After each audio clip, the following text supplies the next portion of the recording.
Hello everyone, thank you very much for being part of this very important occasion, Nampo virtual, that is taking place here.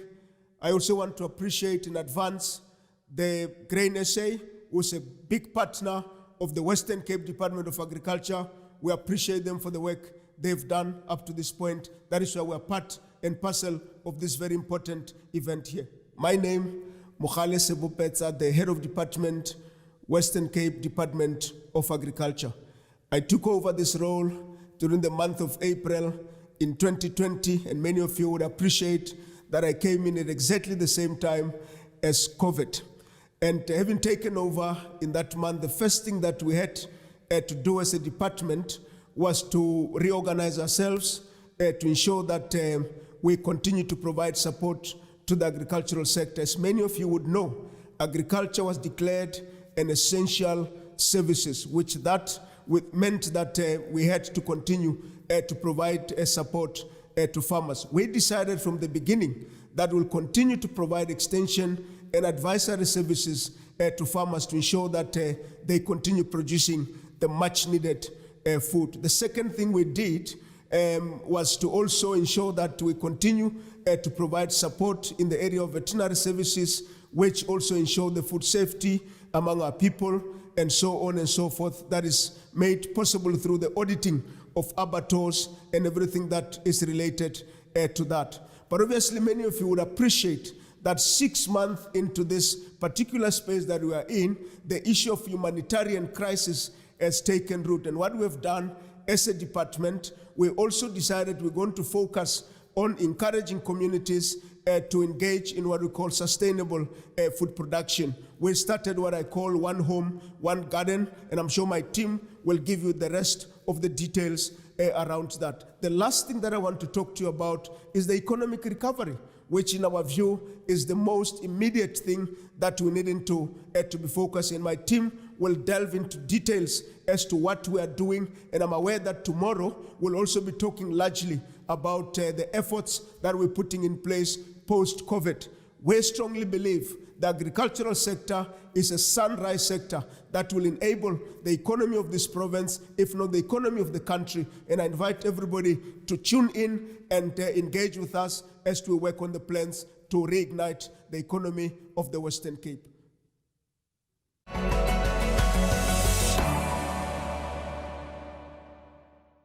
Good morning. I'm going to be covering 3 areas: stakeholder engagements. I'll be looking at the COVID-19 disaster relief package that was introduced, and then a major intervention that we are currently driving is to shift the focus from food relief to food security. And we are doing that through establishing a number of food gardens within the province. So we know that when the state of disaster was announced on the 15th of March 2020, there was a massive scramble around to get a sense of how do we as the agricultural sector respond meaningfully to try to mitigate as much of the risk as possible. And we had agreed then to establish a forum comprising all of agricultural stakeholders to effectively guide the sector in managing the risk of transmission, identify emerging risks, develop mitigating plans, manage the impact on employment in the sector, ensure adequate support and relief to affected parties, and ultimately to protect agriculture as a sector and as an economic vehicle. And so on the 20th of March 2020, we had our first engagement comprising all of the key stakeholders within the agricultural sector, namely Agri-Western Cape, the African Farmers Association, Vinpro, Hortcrow, the Fruit and Vegetable Canning Association, the Export Forum, Fruit Juices Association, Table Grape Industry, and the Citrus Growers Association. And through this particular structure, there were a number of interventions that we were able to introduce and institute.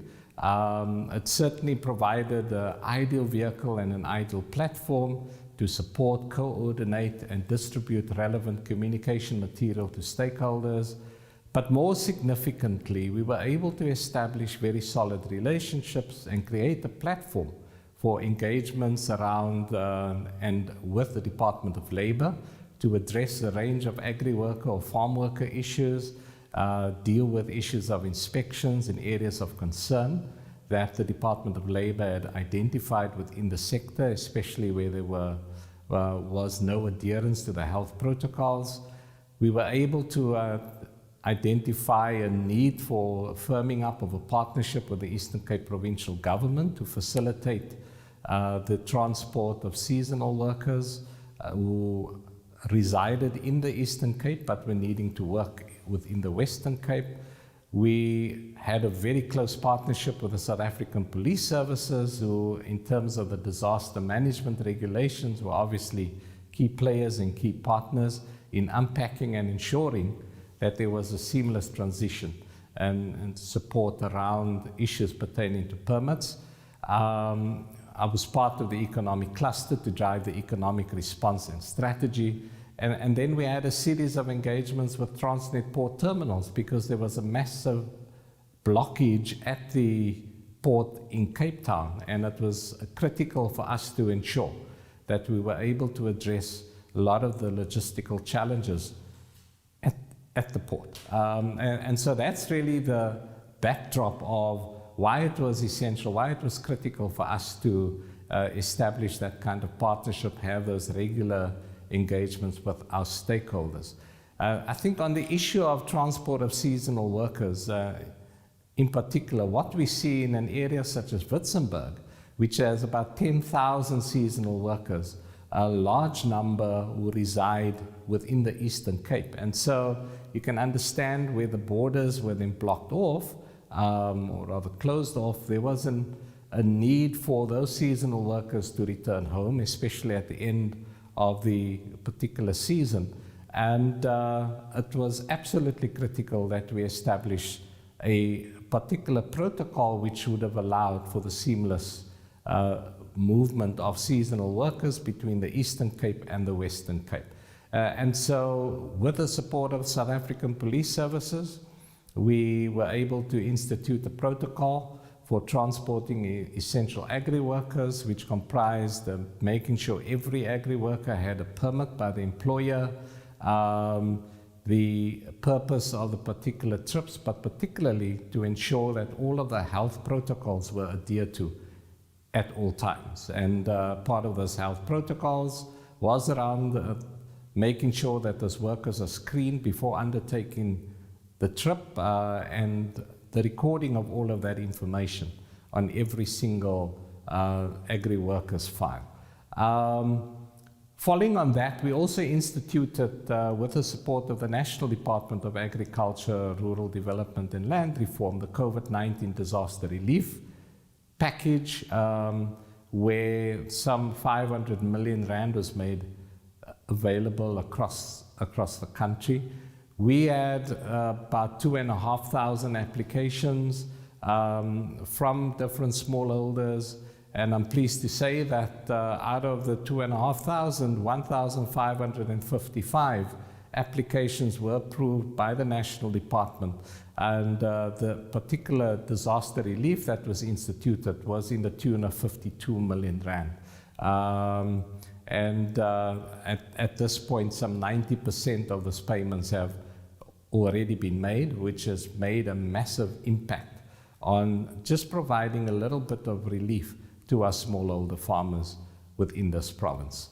The third area I want to talk about is in relation to the program from food relief to food security. And it's really about the extent that the Western Cape Provincial Government, through the Department of Agriculture, has rolled out food gardens as a response to the food crisis, humanitarian crisis, in bringing about food relief, and as a sustainable response to the humanitarian crisis. As at the end of August, we had 2,905 food gardens in place, instituted, and our plan is to roll out a further 2,335 food gardens across the entire province. We believe that food gardens is critical to help to relieve some of the pressures that families and households are experiencing around food insecurity, around not having sufficient money, sufficient resources. We know that food baskets are not sustainable, and so as a department we have invested heavily to make sure that we are able to roll out these food gardens and assist all of our households, as well as a number of community and school gardens with the necessary seedlings, the necessary supplies to help to establish and facilitate a move towards nutritious, healthy food that they are able to grow themselves. And we believe that if at the end of this financial year we've achieved 5,000, our target of over 5,000 and ultimately over 7,000 food gardens, we believe that we would have made a massive impact in relieving some of the hardships that our households, our communities are experiencing at this point in time. And with that, thank you very much.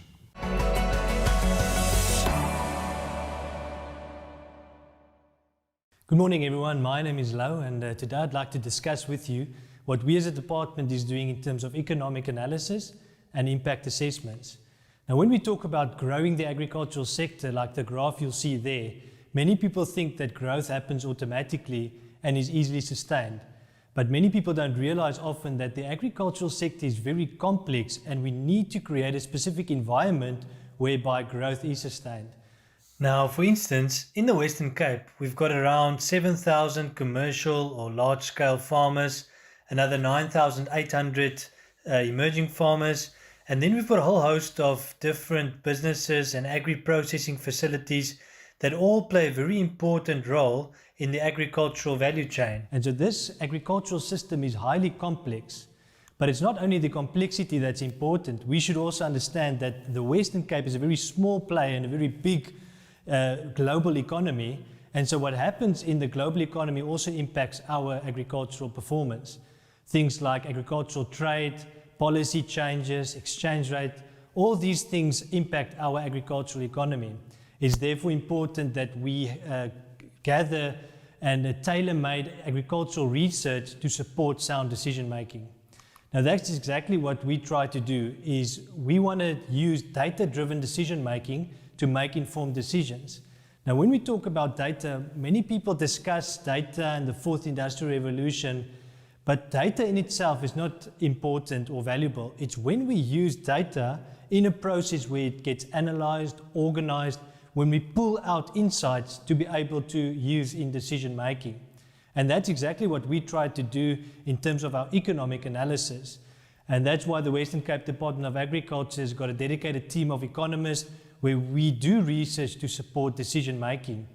We mainly do this by using agricultural statistics, data management. We also use various tools and techniques to do this analysis. Also importantly, we partner with institutions like Green Cape and BFAP, where they assist us in this research effort. Now, I'd like to just use two examples, practical examples, to illustrate why this is important. In 2018, my team published a report trying to estimate what would be the impact of the Western Cape drought. Now, many people would remember that we've just experienced one of the worst droughts in recorded history. And back in February 2018, we published estimates of what would be the impact on the agricultural sector. Now, back then, we estimated that about 30,000 jobs will be lost, which is a huge amount of jobs.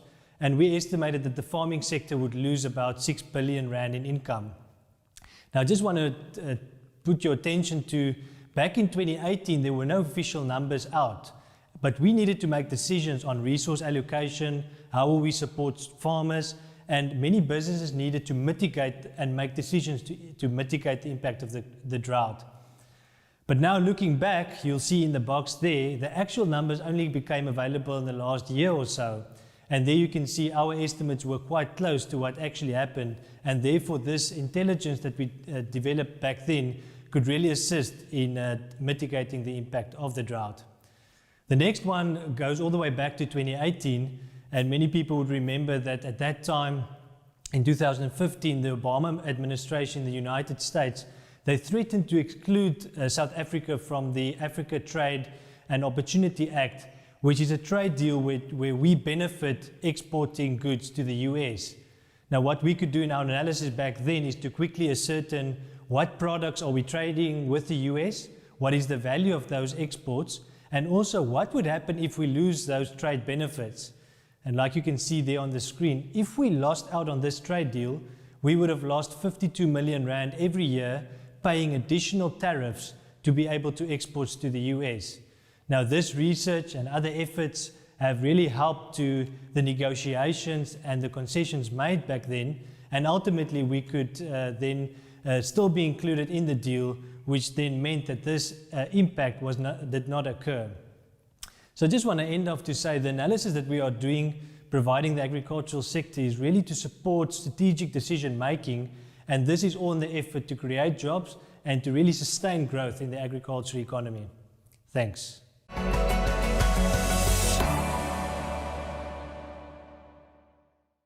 Good morning, everybody. My name is Gertrude Jacobs. I am with the Western Cape Department of Agriculture, and today I'm talking to you regarding the social interventions and the personal protective equipment that we assisted the agricultural sector with during the COVID-19 period. So I'll just shortly do an introduction, then talk about the support that we've provided, as well as some of the key things that we found that assisted us to deliver a support service that we think addressed some of the issues and flattened the curve for us here in the Western Cape. As you're all aware, when the national lockdown was announced, the agricultural sector was one of the few sectors that was deemed necessary. And this was in order to ensure that we have continued food production. So producers and agri-workers were seen as essential workers, and we've assisted from the beginning. The 27th of March, we've assisted by distributing valuable imported information in terms of COVID, what it is, the key things that should be done, the 5 golden rules, as well as the regulations, specifically in terms of the agricultural sector and what needs to be done. So we've had a range of questions, of inquiries regarding what should be done, and we've also developed a frequently asked questionnaire that we've distributed to all of our stakeholders, inclusive of producers and agri-workers. So as soon as the lockdown was announced, we've had various requests for assistance, especially in terms of personal protective equipment, or PPE as we call it. And the department looked at how we could assist, because there was a range of inquiries and requests for assistance. So the department acquired 100,000 cloth masks, which we then distributed to agri-workers, to producers, commercial farms, as well as smallholder producers. So on the slide you can see how we've distributed the cloth masks to the various districts. And as you can see, the Cape Winelands has got quite a big proportion of the cloth masks. And this was due to, at that time, the height of the virus, or the hotspot was the Cape Winelands, and also because the Cape Winelands have a quite intense farming community in agri-workers.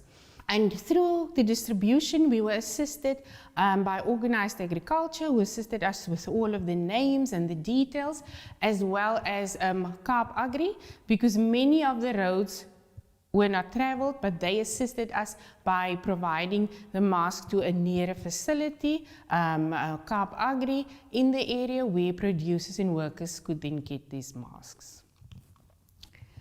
Also, through the STEL produced and then donated 500 liters of hand sanitizers to the department, and we also then distributed this to smallholder producers as well as agri-workers to assist them in protecting the agri-workers or the workers in the facility. Then we've also assisted through the Humanitarian Relief Program. Now, the Humanitarian Relief Program is a program driven by the Department of Social Development. They normally have this program, but in this instance, it was specifically focused in terms of the impact of COVID-19. And the purpose of this program is to provide humanitarian relief, also facilitate access to food security opportunities. And our role in this whole program was to ensure that our farming communities, our agri-worker households were not excluded from this program, and to ensure that they still preserve their human dignity and maintain it, and that also where they've maybe lost a job, etc., that they were also part of the people that were benefiting from this program. So the humanitarian relief program is normally a food parcel program. In the Western Cape during this period, the Department of Social Development distributed 50,000 of these food parcels, and this is linked to a strict screening or assessment process, as people needed to qualify and show, that, for example, this is their income, do they qualify or not for this assistance. Also, we had a role to play in terms of providing access. Now, normally, the Farm Worker Development Program in this department is responsible to ensure that agri-worker communities receive the same kind of service that other citizens receive.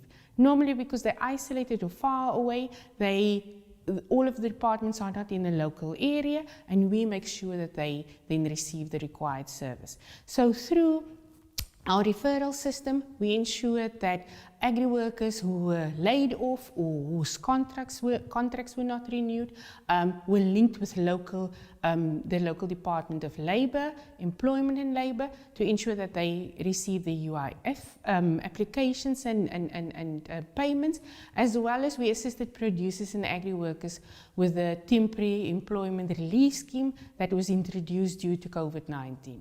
Similarly, when the project, the 50,000 food parcels were stopped, we also assisted agri-workers and rural community members with the referrals to SASSA for the 350 grants.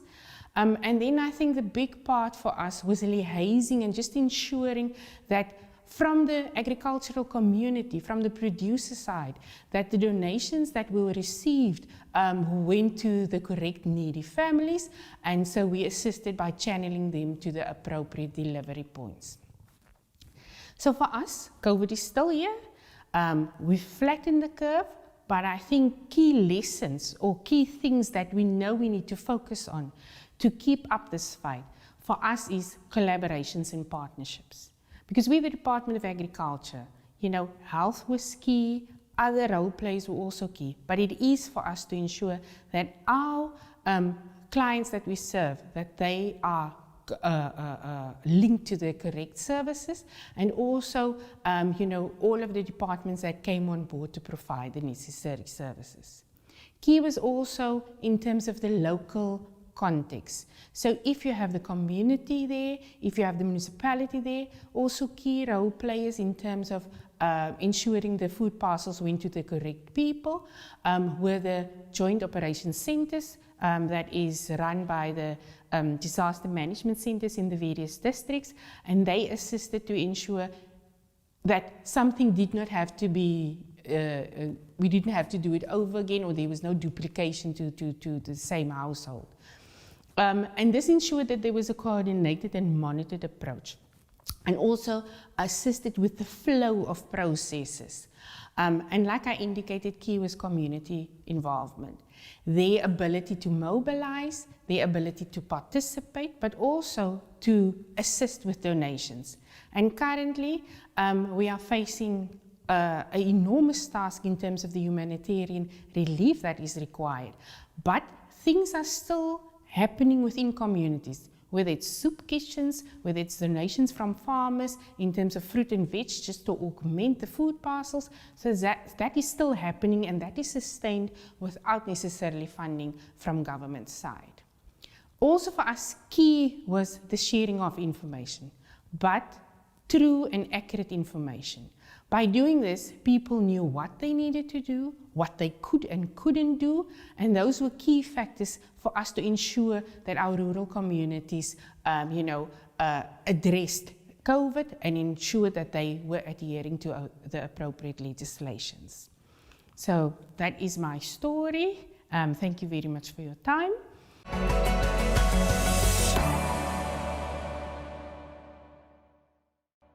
It's indeed a pleasure to share some of the highlights of the period during COVID and all the happenings of the department. I would like this morning to share with you a few projects, and we call it Research with Impact amidst COVID challenges. Now, I would like to share 3 projects with you with real impact. And the first one is the Bull Project, the second one is Project 1, and the third one is the Virtual Information Day. And those 3 projects were addressing very important objectives of our department: market access, feeding the needy, and then also information sharing. Now, I think it's very important to understand that in the Western Cape, we have smallholder farmers as well as commercial farmers. And although we spend a lot of time in serving both of these groups, we have specific focus areas to also empower our smallholder farmers. Now, in this instance, it was about the bull power to our smallholder farmers and also focusing on opening up opportunities. This bull project commenced in 2016. It is a registered Bonsmara stud, owned by the department, and we have so far, since the inception of this project, donated, rented the bulls to 25 smallholder farmers, and those with 41 bulls. Now, the cost to rent this bull is 100 Rand per year for 3 years. After the bull has served its purpose on that smallholder farm, it would return back into the pool, it would be evaluated by our vets, and then it would be given to another farmer to use. So it's in actual fact more of a rent a bull project. Now, 3 departmental programs are involved. The first one is research, making sure that the bulls are of high genetic quality.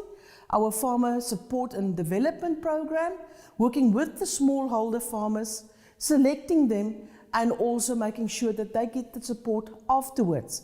And then also our veterinary services, making sure that the bulls are, prior to going to a farm or coming back from a farm, that they are in super health condition.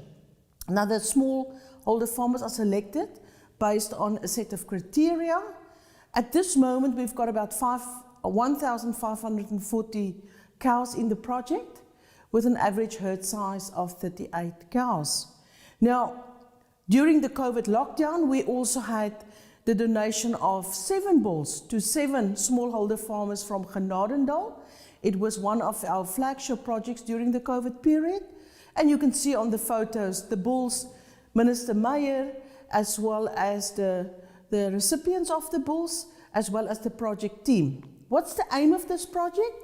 Is to increase the quality of animals on a farm, and thereby ensuring higher prices and opening up market opportunities for these smallholder farmers. The second project was a real COVID-related one, taking milk to the COVID needy. Now, this project was initiated by the Milk Producers Organization, and they requested dairy farmers in South Africa to donate 1% of their milk production to the COVID needy.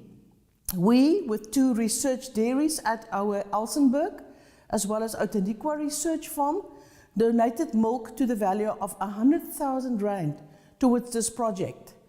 The milk was processed by our 2 partners, Lactalis and Nestlé, and they then converted our milk into products, from milk powder to yogurts or to long life milk, and the products were donated to 2 NGOs. The one was Life Community Services in George, served by our Outeniqua Research Farm, and then the Shiloh Community in Action in Cape Town, served from our Elsenburg Research Dairy. And these 2 processors were so excited about receiving research milk towards the project that even donated more milk to the COVID needy. And this was really a good project with a good outcome.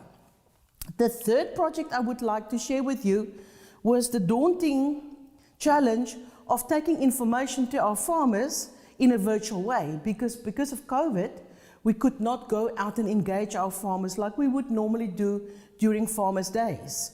So we really jumped in a very deep pond, and we decided we're going to do our first virtual information day, the Conservation Agriculture Conference 2020, in a virtual way, using in-house expertise.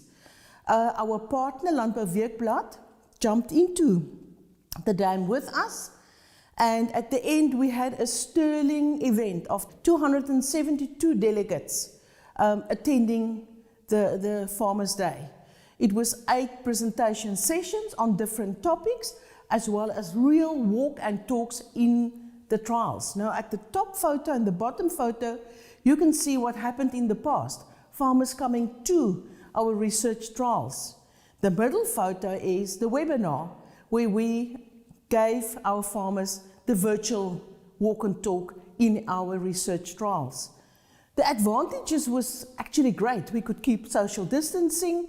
We had the information available for a week, so the farmer could move in and out in his office, go and have lunch, talk to his wife and come back and join the Farmers' Day again. It was low cost, and all in all it was a good package. The disadvantages we thought of was streaming fatigue, because during the period of COVID, lots of streaming happened and farmers really said, wow, just another one coming my way. Then the need for stable internet, a stable electricity network, but the most important thing was the absence of contact between the researcher and the farmer, which was very crucial. Although we had a question and answer session where farmers could send in the information, we also thought that this would be a challenge. So where are we going from here? We have given it a hard thought. We said that virtual offerings are really the way to go. And on the 7th of September, we have launched 3 more information days in this virtual format. Our last one for this year would be end of September, also in a virtual format. But I think that it's very important to keep the farmer contact, and for that reason we will in future COVID regulations taking into consideration as well, maybe look at a blended approach. We will say some of our offerings will be purely via the internet, a virtual offering, and some of our offerings would be a blended approach, where we would also have some limited farmer contact. Thank you for listening to our presentation on research with impact, and we wish you a very prosperous and a good Nampo virtual day. Thank you.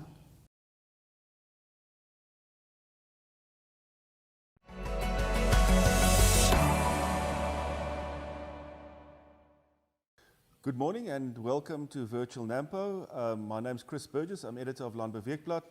And this morning we are having a very interesting conversation with the Western Cape Department of Agriculture, voted as one of the best government departments in the country, and also been awarded accolades for their gender composition in their management, and also greatly loved by their farmers. A great privilege to be talking this morning to Mr. Darryl Jacobs, Deputy Director General, Agricultural Development and Support Services at the Department, Mr. Lau Pinaar, Deputy Director, Macro and Resource Economics, Gertrude Jacobs, Acting Director, Farm Worker Development, and Dr. Ilse Trautmann, Chief Director, Research and Technology Development. Good morning and welcome to everyone.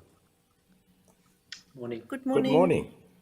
Darryl, I want to start with you, and please, we will be doing English and Afrikaans, so if you're more comfortable in answering in Afrikaans, that's 100% reg.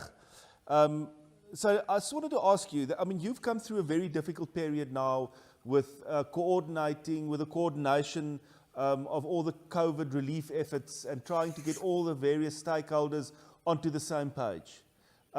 What has your experience been of this process? Do you think that in a strange way, COVID has actually brought the industry closer together?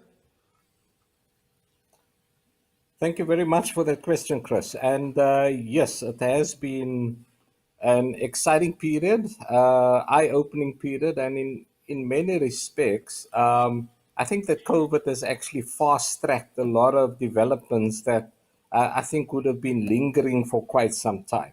And so the moment we went into lockdown, or the president announced the lockdown, certainly what we found was, as a sector, it was critical for us to bring all the key stakeholders together.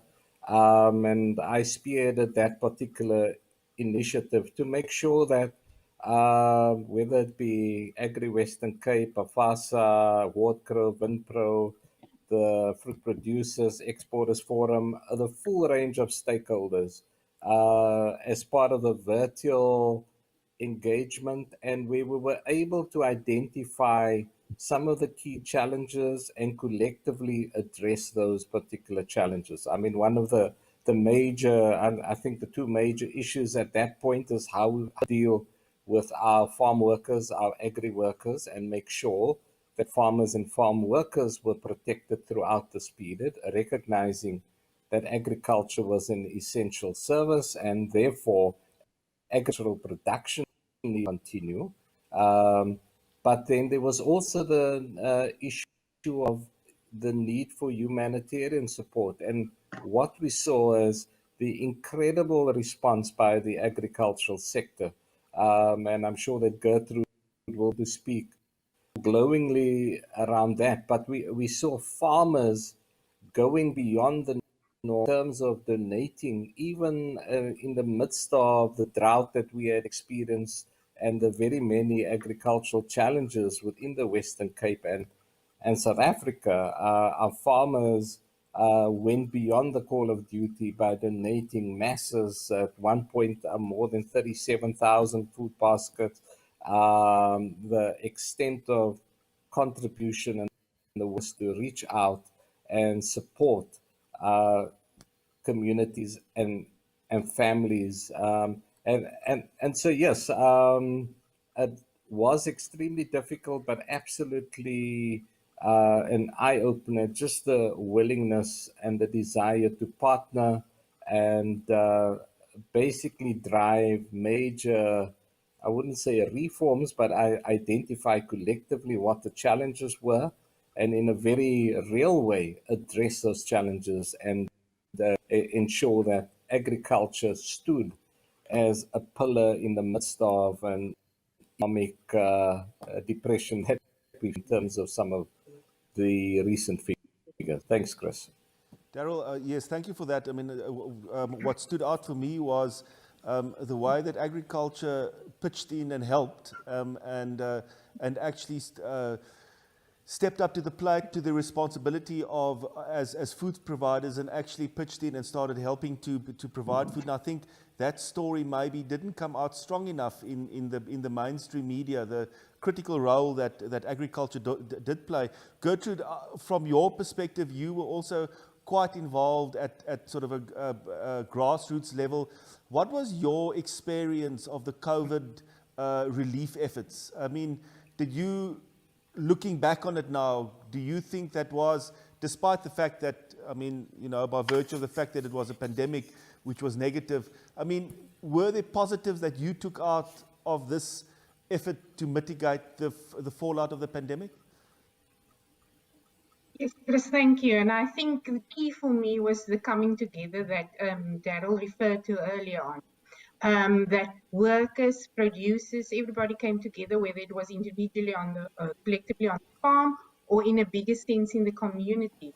And that was key. And I think it's also key in currently the sustaining of whether it's a small soup kitchen or feeding scheme within the area. Key was also, like Daryl indicated, the donations from farmers, just to augment the food parcels that was provided by, for example, government departments or other NGOs that assisted. Because dire need was in terms of, you know, humanitarian relief, but mostly food security and income relief for all. And currently, because of that commitment of everybody, there are still ongoing relief efforts that are in place. Similarly, in terms of, complying with regulations on the farms, where people had, the PPE, protective equipment, their personal protective equipment that they had to wear, there was adherence to those regulations, and everybody adhered to the regulations put in place. Certain circumstances was mitigated, whether it was that there was fewer workers on site or they worked in but he also was the producers ensured that in some way there was always an income to the workers' families. And for me, that is key. It showed the willingness and it showed also the commitment to overcome whatever is currently thrown at us. Gertrude, what I found very interesting in your presentation earlier was your focus on food gardens. I think that if the one lesson that we all learned out of the pandemic was the fact that food stays universal. And I've often thought, traveling Europe, and especially if you travel through Germany, you see the Schrebergarten, the little allotments that you find all around the cities that were a response also to food shortages during the Industrial Revolution, but also after the Second World War. And that was the way that Europe responded to the food crisis. And it's interesting to me, in Landbou Weekblad, we recently had an article about a food garden in De Rust, in the Klein Karoo, and how that not only provides food, but it also brings the community together. And suddenly there's societal glue that pulls people together. What is your experience of food gardens, and I mean, what is your view on them as a first line defense to alleviate poverty and hunger? Thank you, Chris. I think, especially within the COVID, people has also realized, that it is key that they also can provide for themselves. And so currently the request or the need for food gardens has increased tremendously, even so that the department now currently shift funds to ensure that need in the different areas, not just the hotspot areas, that we assist, whether it is individual household gardens or community gardens, so that we can assist. And currently, I think, and Daryl could probably indicate much better the figures, but currently within a short space of time, we have established and currently maintained more than 1,800 farms within the province. Key focus was naturally the hotspot areas, which was firstly the Cape Winelands, and then the areas within the metro. But I think people are also understanding, that is a different kind of income that can assist us through difficult times at the moment. So yes, it's key, and it's key that we engage not only the households, but also our youths to see the opportunities that lies outside for them. Lau, you the number cruncher on the panel, give us some sort of intimation of the conclusions that you guys have come to as to how COVID has affected the Western Cape agricultural industry in general. I mean, I know that we're still trying to sift through the fallout, and we know the wine industry has really been badly affected. But is there anything that you can, at this point, give us some indication of maybe a tendency that we can start looking at? Thanks, Chris. Everyone is asking the same question, what's going to happen the rest of the year and what's going to happen next year. And particularly in the Western Cape also, there's a number of factors, some positive and some negative, that will obviously drive whether or not we will grow. And as you know, also the job numbers are delayed quite a bit, so we also don't know what's happening in terms of the job front. So our expectation, at least mine, from what I can see, is that obviously we're doing well in terms of the horticultural sector. There we're looking at quite good recoveries in the harvest, but also the export performance have been really well thus far. But then also that it's not for all the commodities. Our floriculture and our alternative crops, which mainly get exported by using the aeroplanes, those are down on volumes. But for most part, I see the impact of COVID, didn't affect our sector as much, as many of the others. If you just look at the GDP numbers that came out now, let's say the last week, agriculture was the only sector that actually had growth. And we've been having growth now the first quarter and the second quarter. So if you ask me, I'm thinking apart from the impact on the wine industry and the florica industry, I still think we're looking at the same numbers as BFAP and AgBiz, probably between 10 and 15% growth for this year, which will be great. But we must also remember we're coming off the back of really serious drought years where farmers have really, have to dig deep to get out of it. And so these years are really actually a recovery. But COVID will certainly have still an impact on the wider economy. And so we'll see what happens in the next 2 quarters. Lau, if we can just maybe just stay with you for a minute.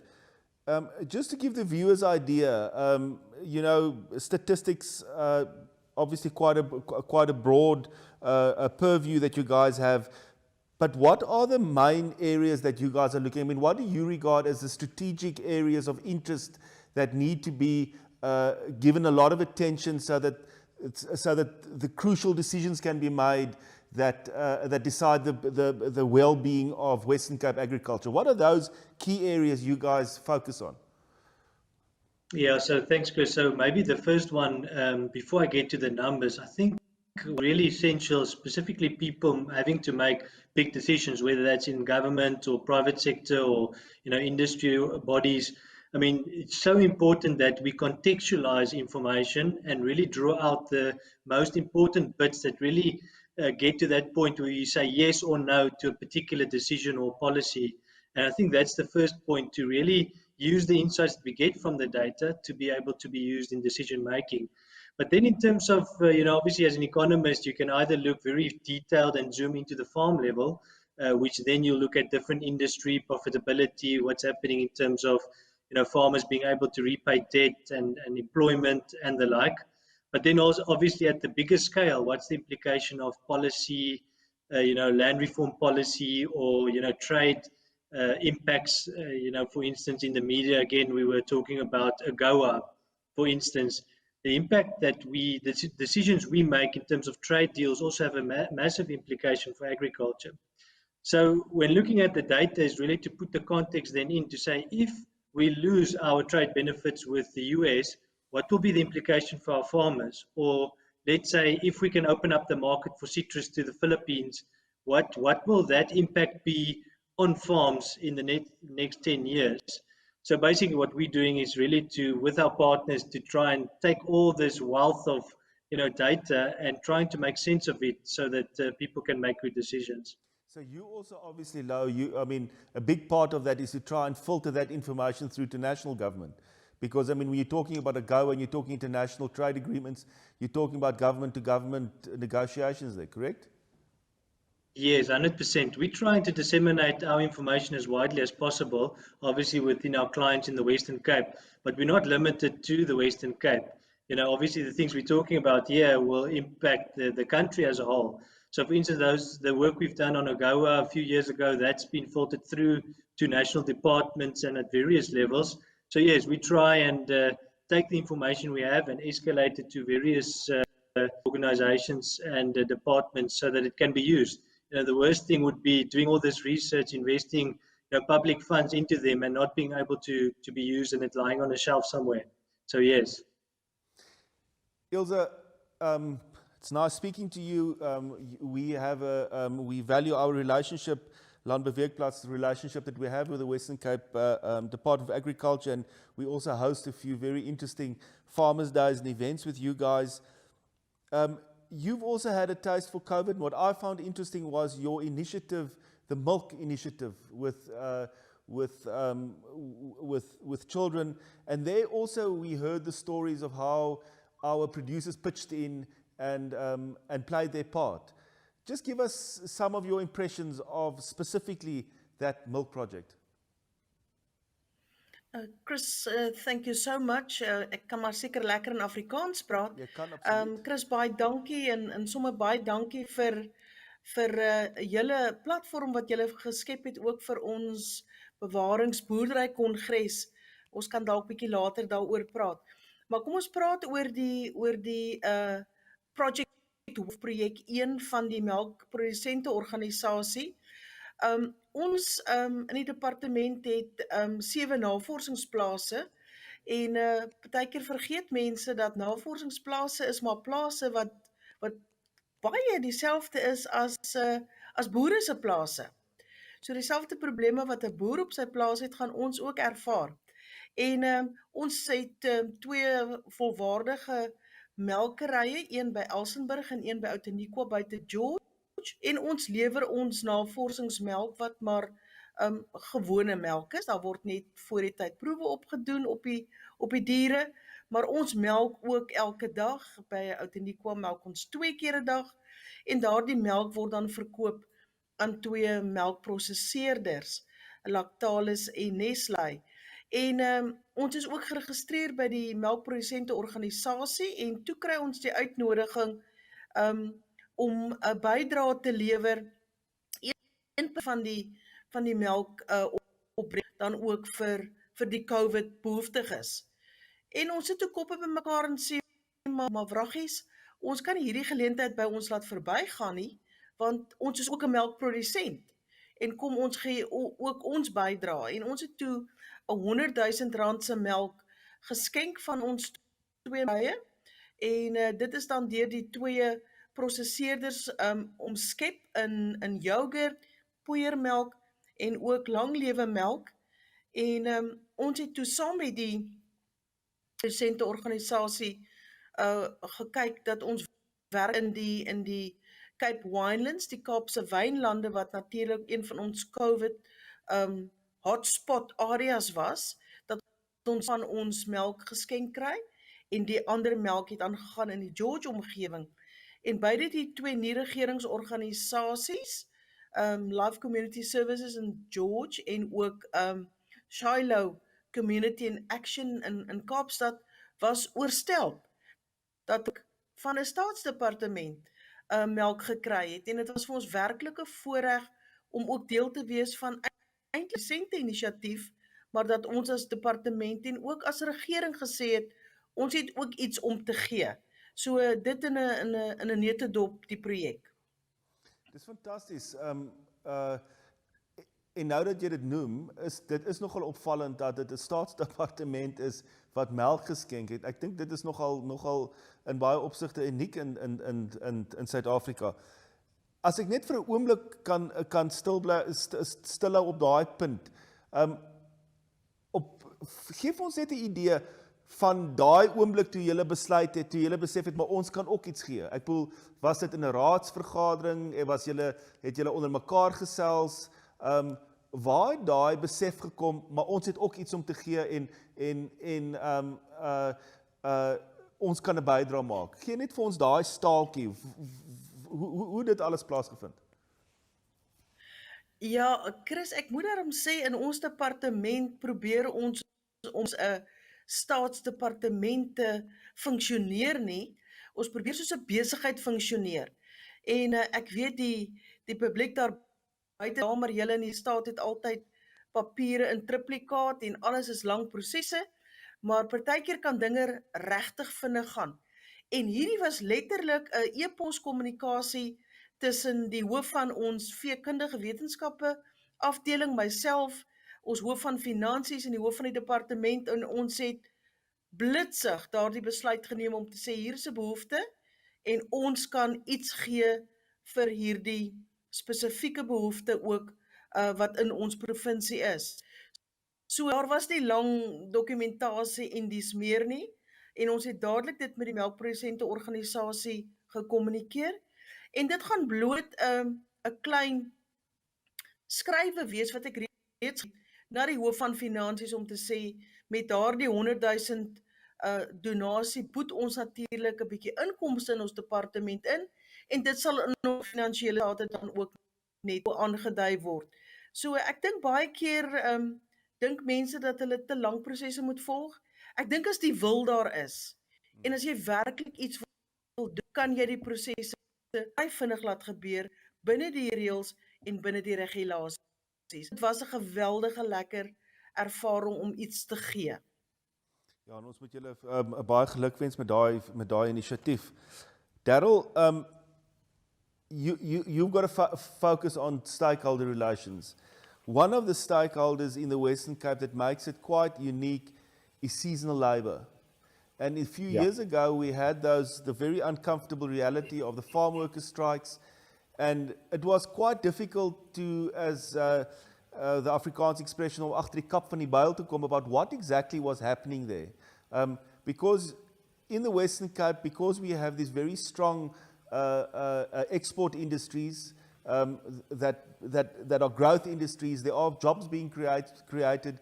We know what the problems are with our mining industry. So we've got this huge influx of people coming down from specifically the Eastern Cape, and as I understand it, also from Lesotho. That must be quite a difficult situation to manage, because these small towns where the farming happens, they don't always have the infrastructure to accommodate the influx of these people. These seasonal workers need the work, and when you speak to farmers, are actually highly regarded for the contribution they make in our farming industry. So I'd just like, from your perspective, to give us what is the approach there? How does one manage this resource? It's a really tough question in terms of how one manages this resource. But I think what we have seen, both during COVID, especially, and probably the biggest challenge we faced when it came to seasonal workers, is how to actually get them safely across the border of the Eastern Cape into the Western Cape, and obviously back home at the end of the season. But I do think that one of the advantages is that the vast majority of seasonal workers actually live on farms, which makes a big difference. So there's no great need to establish a human settlement outside of the farming operation.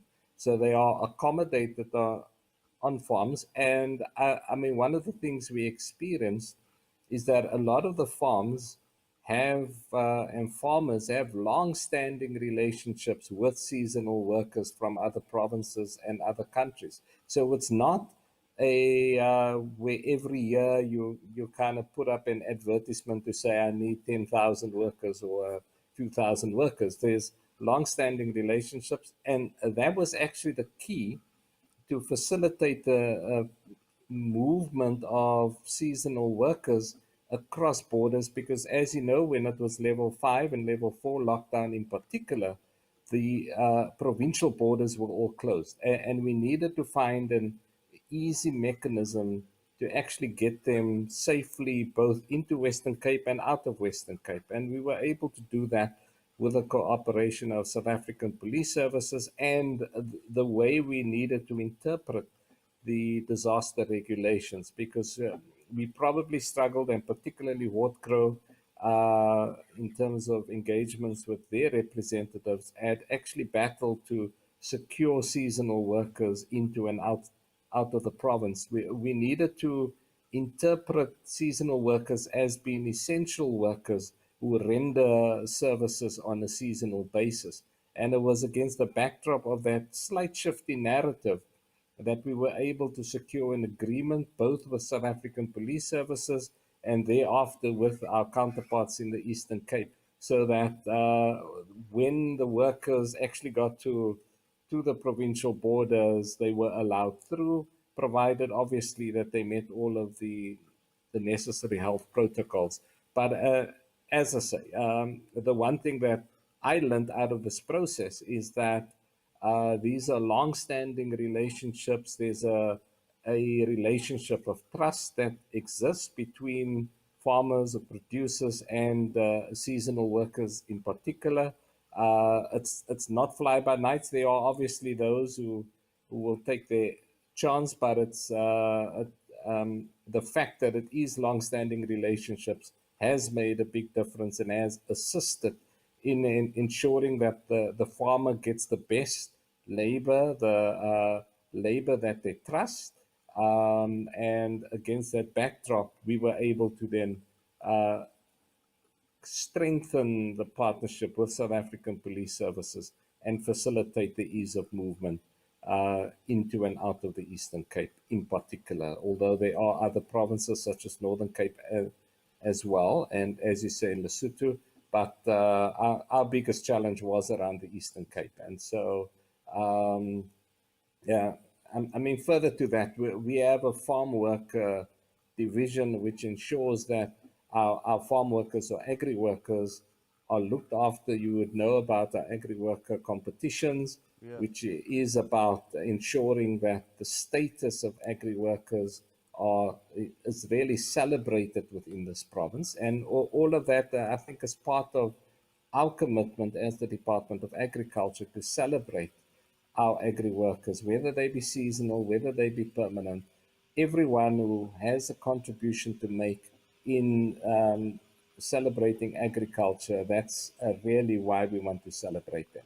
Thanks, Chris. Yeah, and you're so right, Daryl. I mean, every year, I think it's Hortgrow has the event where the awards event for the farm workers, and it's always such an eye-opener. Yeah, it's such an eye-opener to see the level at which farm workers do operate in the Western Cape, because it's this highly technical export industry, a lot of it, and I mean, really sort of internationally competitive, skilled farm workers that you've got there, which is you know, which is really heartening in terms of what we're trying to do in this country. And Gertrude, if I could just bring you in there, I'm not sure if this question should be directed at Daryl or yourself, but I feel, you know, if one looks at when we had the farm worker strikes, we've really come a far way, and maybe that unrest was necessary to just focus the mind again. But from where I sit, and from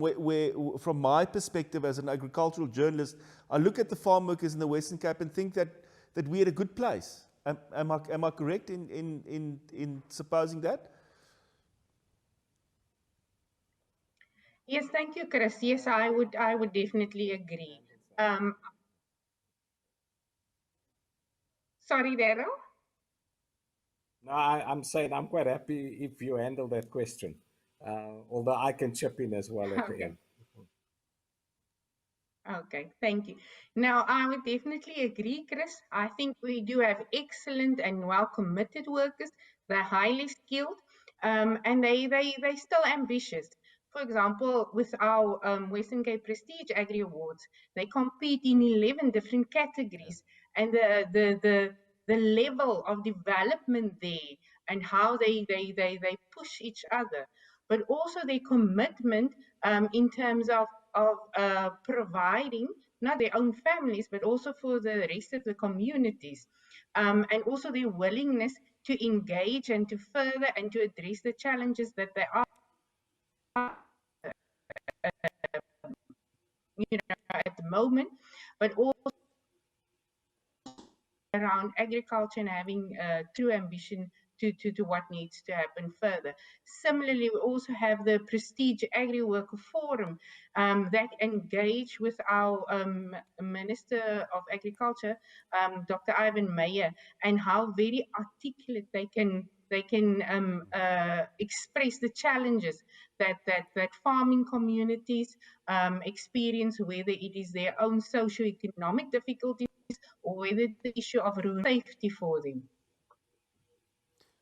Daryl, did you want to just add something there before we wrap up? Yeah, sure. I do think that the Prestige Agri Worker Forum, which comprises all of the winners, the annual winners of the Farm Work of the Year competitions, has given an additional and excellent voice on behalf of the farm workers of this province. And so I think what we do see is the status of our farm workers being elevated both through Agri-Got Talent competition on the one side for those who can sing, the Agri Work of the Year competitions where we have our 15 regional competitions, but all of those are about celebrating agri-work. And there's no doubt through that process, their status has definitely been elevated in the eyes of the public. And that's something that we certainly celebrate. Thanks, Chris. Yes, status that quite rightly should be celebrated. As I mentioned, I'm always astounded at the proficiency and the talent of these workers. Daryl, Lau, Gertrude, Ilse, thank you so much for joining us. We're quickly going to move over to an insert, and then I think that we continue our conversation. Thank you for watching, and join us in a few minutes when we continue the conversation with the Department of Agriculture in the Western Cape. Thank you.